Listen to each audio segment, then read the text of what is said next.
Terpaut, sebuah cerpen dari Yusi Kurniati.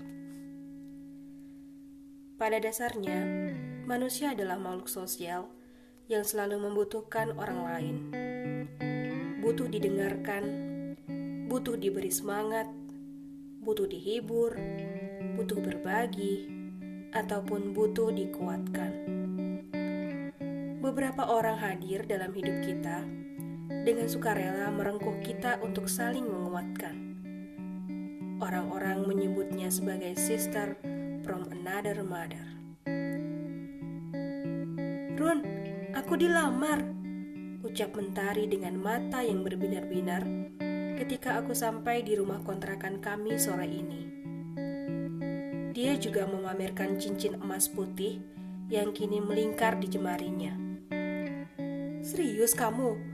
Wah, akhirnya bentar lagi kamu bakalan jadi Nyonya Krisna dong," ucapku senang. Ya, siapa yang tidak senang mendengar kabar bahagia dari sahabat yang lebih dari 1 dekade ini membersamaiku. Aku dan Mentari memang sudah sangat lama bersahabat, saling mengenal sejak masa putih abu-abu, dan selalu bersama sampai lulus kuliah dan bekerja, membuat kami begitu akrab. Kami selalu saling bercerita, suka maupun duka. Sejak menjadi mahasiswa, aku dan Mentari memutuskan untuk menyewa kontrakan yang sama, meskipun kami kuliah di kampus yang berbeda. "Aku gak nyangka loh, Krisna bakalan ngelamar aku secepat ini, Run," ucap Mentari dengan pipi yang merona. Begitu nyata kebahagiaan tergambar di wajah bulat telurnya. "Itu namanya jodoh, Ri," ucapku singkat sembari meletakkan ransel di atas kursi. "Jodoh misteri ya, Run.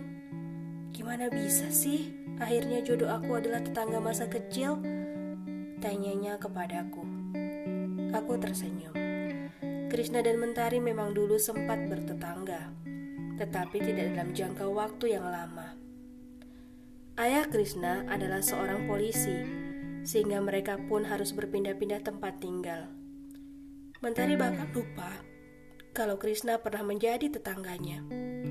Sampai akhirnya Tuhan mempertemukan mereka kembali, dan aku menjadi saksi pertemuan dua insan itu yang sebentar lagi akan mengikat janji dalam ikatan pernikahan. Iya, memang misteri. Seperti misteri Gunung Merapi, ucapku bercanda. Mentari menjita kepalaku pelan. Aku mengaduh dan merebahkan diri di atas kasur. Pekerjaan yang bertumpuk ditambah lagi dengan senior yang semena-mena di kantor sungguh membuat tubuhku terasa amat lelah. "Kok rebahan, Run? Mandi dulu, Ki. Kita cari makan ke depan. Pengen ayam goreng lengkuas nih," ujar Mentari. "Bentar, Deri, capek banget rasanya," ucapku dengan mata terpejam. Aku hanya ingin beristirahat, tidak peduli akan perutku yang sedari siang belum bertemu nasi. "Ih, jangan gitu, kan belum makan. Ntar asam lambung kamu naik. Jangan kebiasaan pelihara penyakit deh, Run." Mentari mengguncang tubuhku, memaksa untuk bangun. "5 menit, Deri," ujarku berusaha membujuknya. "Enggak deh, Run. Ntar kamu dikasih 5 menit, bablas jadi 1 jam. Ini kita udah telat banget makannya. Ayo buruan mandi." Mentari bersikeras memaksaku untuk mandi. Aku mengalah. Sebulan kemudian. "Sumpah, kamu cantik banget, Ri. Ini benar Mentari sahabat aku." Aku terpana melihat kecantikan Mentari yang baru selesai dirias dan dalam balutan busana pengantin berwarna putih gading. Selama ini dia tidak pernah secantik itu. Mungkin benar kata orang, jika aura pengantin yang bahagia akan menambah kecantikannya. "Makasih, Besti," ucap Mentari dengan mata berkaca-kaca. Aku tahu di balik kebahagiaannya dia juga resah. Hari ini dia menikah, dan itu artinya kami harus berpisah. Mentari akan tinggal dengan suami dan aku akan tinggal sendiri. Aku sedih, tetapi tidak ingin merusak suasana bahagia ini. Bagaimanapun, sahabat baikku itu kini telah menemukan pemilik tulang rusuknya. Tentu aku turut berbahagia. Menjelang pergantian hari, aku kembali ke rumah kontrakan. Pesta pernikahan Mentari baru usai menjelang tengah malam. Sebenarnya Mentari bersikeras memintaku untuk menginap di hotel tempatnya mengadakan resepsi. Namun aku menolaknya. Sebab esok pagi aku harus kembali bekerja. Dan lokasi hotel terlalu jauh dari kantorku. Aku pasti akan terlambat jika berangkat dari sana. Maka dengan berat hati, Mentari memperbolehkanku pulang. Aku merebahkan diri di kasur setelah membersihkan diri. Malam ini tidak seperti malam-malam biasanya.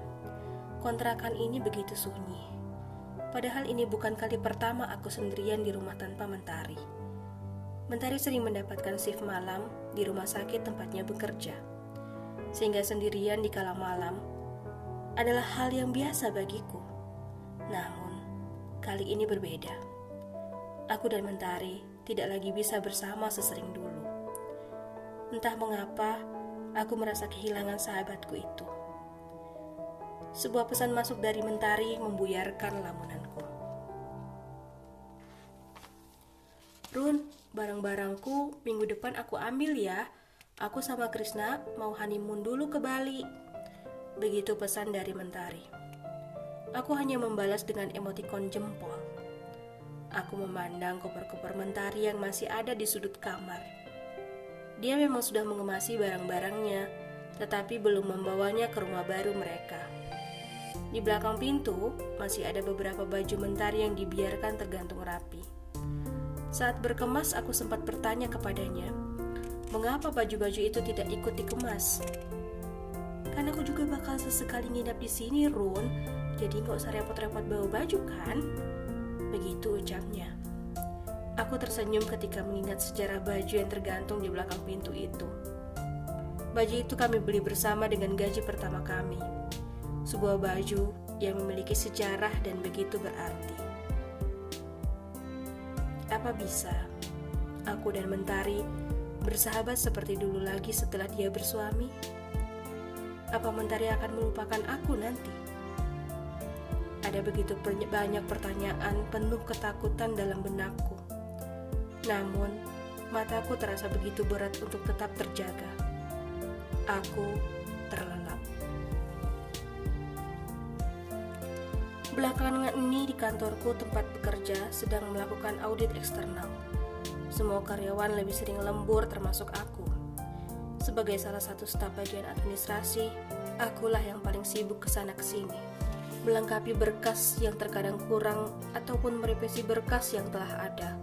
Terlebih karena beberapa pekerjaan yang seharusnya bukan tanggung jawabku pun akhirnya dibebankan kepadaku. Run, makan dulu. Nasi kotak ada di dekat dispenser ya, ucap Bila, rekan kerjaku. Iya Bi, ntar aku makan, sautku tanpa mengalihkan pandangan dari layar laptop. Bagaimana aku bisa makan jika setumpuk berkas yang telah berjejer di atas meja kerjaku menunggu untuk diperbaiki? Nafsu makanku sudah hilang dan ingin segera menyelesaikan semua pekerjaan ini. Aku pun mengabaikan makan siang dan juga makan malam. Run, bangun Run, bangun. Sayup-sayup aku mendengar suara Mentari.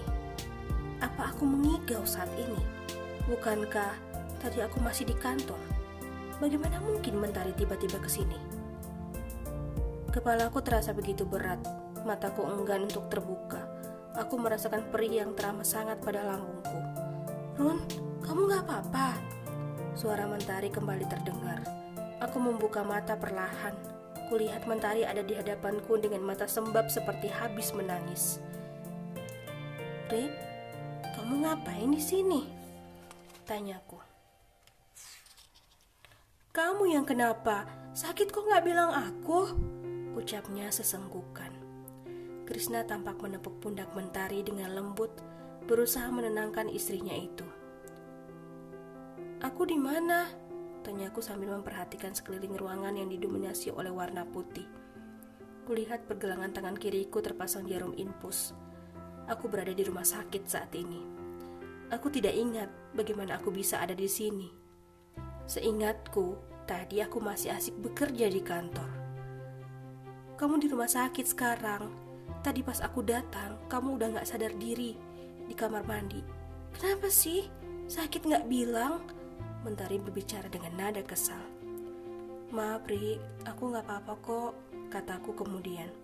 Rupanya sepulang bekerja tadi, aku jatuh pingsan di kamar mandi. Jika saja Mentari tidak datang dan menemukanku di kamar mandi, mungkin saat ini aku hanya tinggal nama. Gak apa-apa gimana?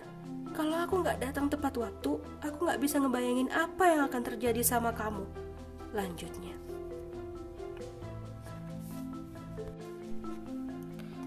Makasih Ri, makasih Krishna. Aku cuma gak mau ngerepotin kalian, kataku akhirnya. Dengar ya Run, meskipun aku udah menikah dan gak tinggal sama kamu, itu bukan berarti persahabatan kita selesai sampai di situ. Persahabatan kita akan sama seperti dulu, gak akan berubah.